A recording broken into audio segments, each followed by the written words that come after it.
Salut, comment vous allez? Aujourd'hui, je voulais parler du rôle du pionnier ou bien du rôle de l'aîné dans toute société, que ce soit une société traditionnelle africaine ou bien que ce soit dans une société occidentale. Il faut dire que les pionniers, ce sont des gens qui ont déjà commencé par faire quelque chose avant nous. Les pionniers, par exemple, dans un domaine donné, eux, ils sont la plupart des temps des inventeurs. Ils apportent quelque chose de nouveau dans la société. Par exemple, au Togo, dans les années 97-98, lorsque le téléphone mobile était venu, nous allons voir que ce sont des marques comme Motorola, des Samsung, des Siemens, des Ericsson, qui étaient des téléphones très prisés, qui coûtaient très cher. Mais vous allez voir que aujourd'hui, en 2021, ces téléphones n'existent plus. Personne n'achète tellement ces marques comme Ericsson. Mais vous allez voir qu'aujourd'hui, les gens veulent acheter des iPhones, des Samsung. Parce que quoi? Ces pionniers ont commis des erreurs qui ont permis aux nouveaux professionnels de la téléphonie mobile de corriger ces genres de choses. Mais est-ce que nous pouvons dire aujourd'hui que Samsung est mieux que les Ericsson? On ne peut pas dire ça. Parce que les Ericsson étaient quoi? Des pionniers. C'est pourquoi quand nous prenons la même chose et nous venons dans les sociétés traditionnelles africaines, vous allez voir que l'Afrique a formé ses enfants à vénérer les vieux, à vénérer les aînés.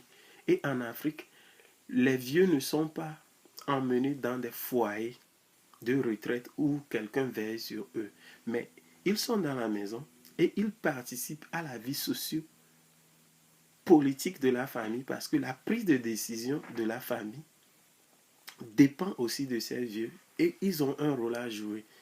C'est pourquoi en Afrique, les vieux sont des bibliothèques vivantes.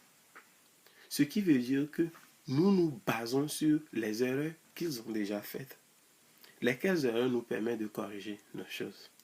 Donc, vous allez voir que dans le domaine de l'entrepreneuriat aujourd'hui, si vous voulez créer quelque chose et que vous voulez que la chose soit bien faite, partagez vos idées avec les autres. Eux, ils iront faire des erreurs, ils seront des pionniers et ils clameront qu'ils sont les premiers, les pionniers du domaine.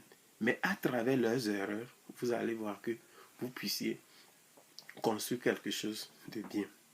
C'est pourquoi, à travers cette vidéo, je voulais interpeller tous les Africains à ne pas mépriser les vieux, à ne pas mépriser les aînés, à ne pas mépriser les pionniers, ceux qui ont déjà commencé quelque chose avant eux, parce que c'est leurs erreurs qui nous permettra de pouvoir améliorer nos domaines. C'est pourquoi aujourd'hui, par exemple, dans l'histoire du football du Togo, Emmanuel Adebayor ne peut pas se moquer de Salou Bachirou, ne peut pas se moquer de l'impact que Carlo a déjà eu. Parce qu'à travers les erreurs de ces personnes, ça a permis à Adebayor peut-être de construire un certain nombre de techniques, d'apprendre un certain nombre de savoir-faire et de savoir-être. C'est pourquoi il est très important de donner une place très importante aux vieux dans nos manières de faire, dans notre vie quotidienne. Voici, cette vidéo vous a été présentée par Coco Ezekiel, le concepteur des phrases de Kofi Enfamé. Allez vous abonner à notre page Facebook, les phrases de Kofi Enfamé, et à notre Instagram qui est Kofi Enfamé 228. Merci.